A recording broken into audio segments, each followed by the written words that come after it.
एक बंदे को उसकी कंपनी बेचने के बाद 1000 करोड़ रुपए मिला। उसने वो पैसा अलग अलग बिजनेस में लगा दिया और खुद रेंट पर रहने लगा।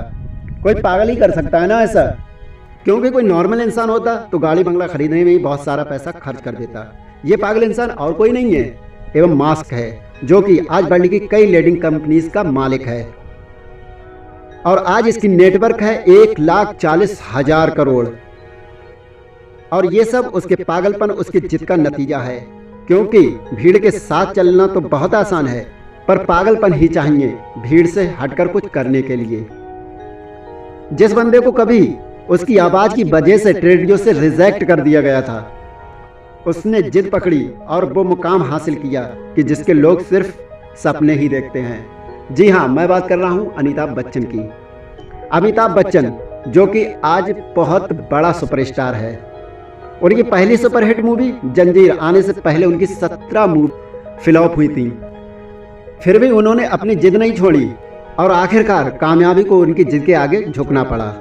विराट कोहली का भी एक ऐसा ही किस्सा है, जो कि क्रिकेट के लिए उसका पागलपन, उसकी जिद को बयां करता है। 2006 की बात है, विराट कर्नाटक में रणजी खेल रहा था और उसने पहले दिन 40 रन बनाकर वो नॉट आउट रहा। शाम को उनके घर से खबर आई उनके पापा का देहांत हो गया है। सबने एक्सेप्ट किया, विराट तुरंत घर के लिए निकलेगा। कोच ने तो ये भी डिसाइड कर लिया कि उसकी जगह खेलेगा कौन। और दूसरे दिन विराट बल्ला लेकर पिच पे खड़ा था और इस हालात में उसने सेंचुरी लगाई और अपनी टीम को जिताकर वो अंतिम संस्कार के लिए निकल गया। इसे पागलपन नहीं तो और क्या कहोगे।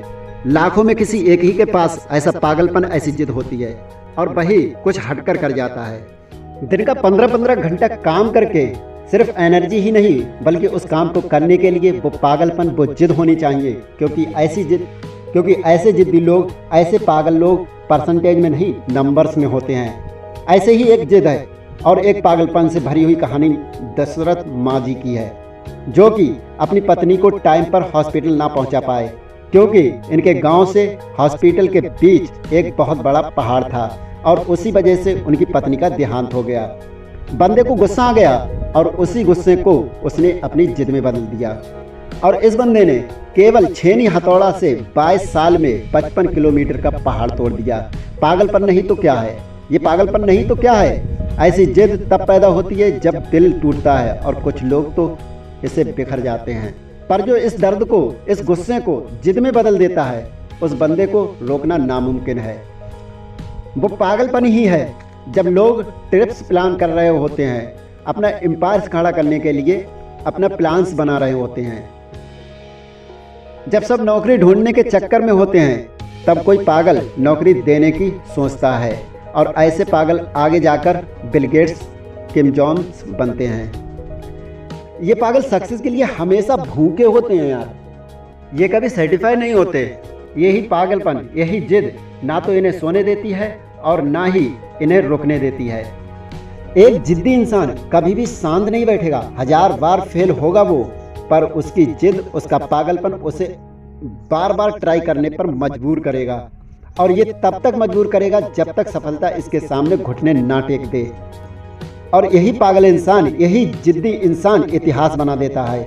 यकीन नहीं आता तो हिस्ट्री उठाकर देख लो, भला कौन बंदा 1000 बार फेल होने के बाद भी कोशिश करना नहीं छोड़ता। कोई पागल ही होगा ना। उसी कारण ये पागल जिद्दी इंसान दुनिया को रोशन कर देता है। जी हाँ, मैं बात कर रहा हूँ थॉमस एल्वा एडिसन की। 65 साल का एक बंदा जिसे ऑलरेडी 1000 बार रिजेक्ट कर दिया था, फिर भी उसने अपनी जिद नहीं छोड़ी और KFC जैसे होटल की चैन खड़ी कर दी। जिस बंदे को अंग्रेजों ने उनके होटल में नहीं आने दिया, उस बंदे ने जिद पकड़ी और दुनिया का सबसे बड़ा होटल ताज बना दिया, जिसे लोग ताज होटल के नाम से जानते हैं।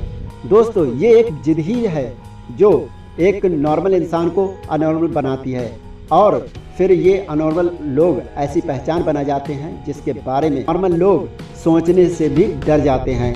जो भी आप करना चाहते हो, पागल बन जाओ, उसके लिए पूरी जान लगा दो उसे हासिल करने के लिए। अगर नॉर्मल ही मरना चाहते हो तो ऐसे ही जियो, और अब नॉर्मल बनना है तो जिद्दी और पागल बनना पड़ेगा। वीडियो पसंद आए वीडियो को लाइक करना, चैनल को सब्सक्राइब करना, घंटी को ऑल प्रेस करके वीडियो को ज़्यादा से ज़्यादा अपने दोस्तों में शेयर करना। Thank for watching this video.